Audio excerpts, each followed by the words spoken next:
Assalamualaikum sahabat kisah penuh hikmah. Bagaimana jika cinta yang seharusnya menjadi jembatan menuju kebahagiaan, justru berubah jadi jurang penderitaan karena sebuah obsesi gelap? Namun ternyata, kekuatan sejati seorang perempuan teruji bukan dari kesucian yang ditekankan orang, melainkan dari ketulusan hati dan kesabaran menghadapi badai hidup. Namun sebelum kita melanjutkan ceritanya, dukung kami dengan like, komen dan subscribe agar kami bisa terus berkembang. Kami doakan bagi Anda yang like, komen dan subscribe agar selalu dimudahkan urusannya, dilancarkan rezekinya dan dilapangkan jalannya. Ibu mertua terobsesi kesucian anak laki-lakinya, menyiksa menantu karena tak perawan. Namaku Kartika, tapi orang-orang di kampung sering memanggilku Tika.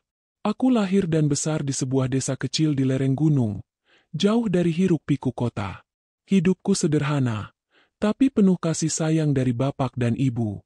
Kami memang tak punya banyak harta, tapi kebahagiaan tak pernah absen di rumah gubuk kami. Aku tumbuh jadi gadis yang ceria, suka menolong, dan selalu berusaha melihat kebaikan di setiap orang. Sampai suatu hari, takdir membawaku bertemu Mas Ardi. Dia pemuda kota yang sedang dinas di desa kami. Mas Ardi itu baik, tutur katanya halus, dan selalu memperlakukanku dengan hormat. Hati siapa yang tak luluh? Singkat cerita, kami jatuh cinta dan memutuskan untuk menikah.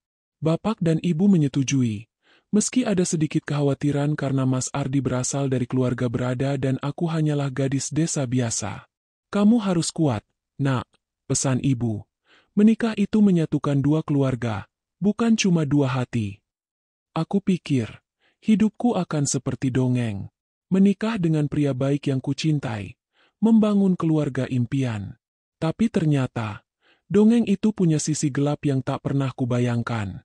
Setelah menikah, aku ikut Mas Ardi pindah ke rumahnya di kota. Rumahnya besar, megah, tapi terasa dingin. Di sana, aku bertemu ibu mertua. Namanya Ibu Rini. Sejak awal, tatapan matanya sudah aneh, dingin dan penuh selidik. Hari-hari pertamaku di rumah itu adalah neraka yang tak terlihat. Ibu Rini punya obsesi aneh terhadap kesucian anak laki-lakinya, Mas Ardi. Entah dari mana datangnya pikiran itu, tapi beliau percaya kalau menantu yang baik itu haruslah seorang gadis perawan, murni tanpa celah. Sebelum menikah, kami memang tak pernah membahas hal itu.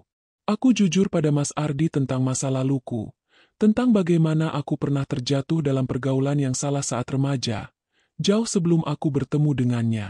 Mas Ardi bilang dia tak peduli, dia mencintaiku apa adanya. Aku percaya padanya, dan aku percaya cinta kami akan menembus semua. Tapi Ibu Rini tidak. Malam pertama kami, beliau sudah sibuk menginterogasi Mas Ardi. Paginya, aku dipanggil. Wajah ibu mertua seperti macan lapar. Matanya melotot tajam. Jadi kamu tidak perawan, ya? Suaranya menusuk jantung. Aku terdiam, ketakutan. Air mataku langsung jatuh. Aku mencoba menjelaskan. Maaf, Bu, saya sudah jujur pada Mas Ardi sebelum menikah. Mas Ardi menerima saya apa adanya. Omong kosong, bentaknya. Anakku itu suci. Dia anak baik-baik. Bagaimana bisa kamu, wanita kotor seperti kamu, merusak kesucian anakku? Sejak hari itu, hidupku seperti di dalam penjara.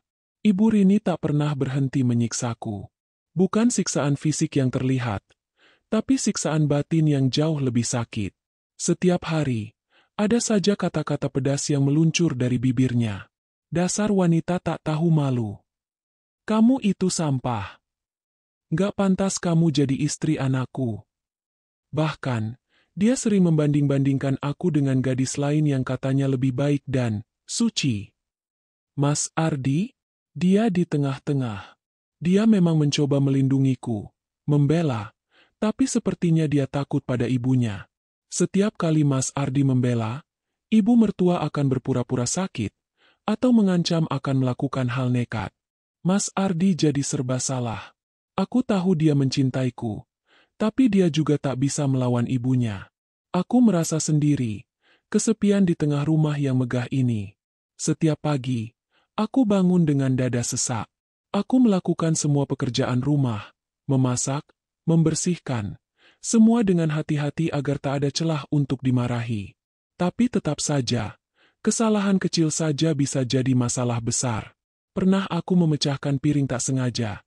Ibu mertua langsung melompat, menunjuk-nunjuk. Tanganmu itu memang kotor, tak bisa memegang apapun dengan benar. Sampah. Aku hanya bisa menunduk, menahan tangis. Badanku kurus, wajahku pucat, senyumku hilang. Aku rindu bapak dan ibu, rindu hangatnya pelukan mereka. Aku ingin pulang, tapi aku tak ingin membuat mereka khawatir. Aku terus bertahan, berharap suatu hari nanti ibu mertua akan berubah, atau setidaknya Mas Ardi bisa lebih tegas. Suatu malam, aku sedang duduk di teras belakang, menangis sendirian. Mas Ardi datang menghampiri. "Tika, kenapa kau jadi begini?" tanyanya lembut. Aku menatapnya. Ada cinta di matanya, tapi juga kebingungan. "Aku lelah, Mas," jawabku. "Aku tidak tahu harus bagaimana lagi. Setiap hari aku merasa seperti hidup di neraka." Mas Ardi memelukku erat. "Maafkan ibu, Tika. Maafkan aku juga yang belum bisa berbuat banyak." "Aku tahu, Mas," kataku. "Aku hanya ingin ibu menerima aku. Aku tidak minta banyak." Pernah suatu ketika, ibu mertua mengadakan acara keluarga besar. Di depan semua sanak saudara, beliau sengaja membicarakan masa laluku, merendahkan aku, seolah aku adalah aib terbesar keluarga mereka. Aku hanya bisa menunduk, menahan malu yang amat sangat. Aku melihat tatapan kasihan dari beberapa anggota keluarga lain, tapi tak ada yang berani bersuara. Sejak saat itu, aku memutuskan, aku tidak bisa terus-menerus seperti ini. Aku harus kuat, demi diriku sendiri, demi harga diriku. Aku mulai mengisi waktu dengan melakukan hal-hal yang kusukai. Aku menanam bunga di taman belakang, membuat kue-kue kecil yang kutawarkan pada tetangga. Aku belajar menjahit. Perlahan, aku mulai menemukan kembali senyumku. Aku menyadari, obsesi ibu mertua adalah masalahnya, bukan masalahku. Aku punya hak untuk bahagia, apapun yang terjadi di masa lalu. Suatu hari, ada tetangga yang datang ke rumah Ibu Rini. Dia memuji kuah buatanku yang kebetulan disajikan. "Wah, kuah ibu ini enak sekali ya, Bu Rini. Siapa yang masak?" Ibu Rini awalnya enggan menjawab, tapi akhirnya dia berkata, "Menantu saya yang masak." Tatapan tetangga itu berubah jadi kagum kepadaku. Aku tersenyum tipis. Kejadian itu berulang beberapa kali. Kue buatanku mulai dikenal tetangga. Jahitanku diminati. Bahkan, beberapa anak kecil di kompleks mulai sering datang belajar melukis denganku. Hal yang kupelajari dari hobi masa kecilku di desa. Aku mulai berbagi kebaikan, tanpa memedulikan tatapan dan ucapan ibu mertua. Aku fokus pada hal-hal yang bisa membuatku berguna. Mas Ardi melihat perubahan itu. Dia mulai lebih sering berada di sampingku, mendukungku, dan perlahan-lahan, dia mulai berani membela secara terang-terangan di depan ibunya. "Bu, Tika itu istri saya. Dia sudah berusaha yang terbaik. Masa lalu biarlah berlalu. Yang penting dia sekarang istri yang baik dan berbakti." Ibu Rini terkejut. Tak menyangka Mas Ardi akan bersuara begitu tegas. Perubahan memang tidak terjadi dalam semalam. Ibu Rini masih sering menyindir, tapi intensitasnya berkurang. Aku tak lagi gentar. Aku sudah belajar bahwa kekuatan sejati seorang perempuan bukanlah terletak pada label perawan yang ditempelkan orang, melainkan pada ketulusan hati, kesabaran, dan kemampuan untuk bangkit dari setiap luka. Aku mungkin tidak suci di mata ibu mertua, tapi aku suci di mata Allah karena aku sudah bertaubat dan berusaha menjadi pribadi yang lebih baik. Aku belajar menerima diriku apa adanya. Masa lalu adalah pelajaran, bukan beban. Aku bukan lagi Tika yang ketakutan dan terkurung. Aku adalah Kartika, wanita yang tegar, yang menemukan kebahagiaan dari dalam dirinya sendiri, bukan dari pengakuan orang lain. Langit tak pernah membenci bumi, dan aku pun tak boleh membenci diriku sendiri, hanya karena satu bagian dari masa lalu yang tak bisa kuubah. Yang bisa kubah adalah bagaimana aku melihat diriku, dan bagaimana aku menjalani hari esok. Kesimpulan dan hikmah. Sahabat kisah penuh hikmah, dari kisah Kartika, kita bisa memetik hikmah yang sangat mendalam. Pertama, obsesi terhadap kesempurnaan atau standar tertentu bisa menjadi racun yang menghancurkan kebahagiaan, baik bagi yang mengalaminya maupun bagi orang di sekitarnya. Kisah Ibu Rini menunjukkan bagaimana pikiran yang sempit bisa membutakan hati dan menyiksa orang lain. Kedua, nilai sejati seorang manusia, terutama seorang perempuan, tidak ditentukan oleh label fisik atau masa lalu. Kartika membuktikan bahwa ketulusan, kesabaran, ketekunan, dan kemampuan untuk berbuat baik jauh lebih berharga daripada pandangan kuno tentang kesucian. Martabat dan harga diri seseorang terletak pada bagaimana ia membawa dirinya saat ini, dan bagaimana ia berbuat baik kepada sesama. Ketiga, kekuatan untuk bangkit dari keterpurukan ada di dalam diri kita sendiri.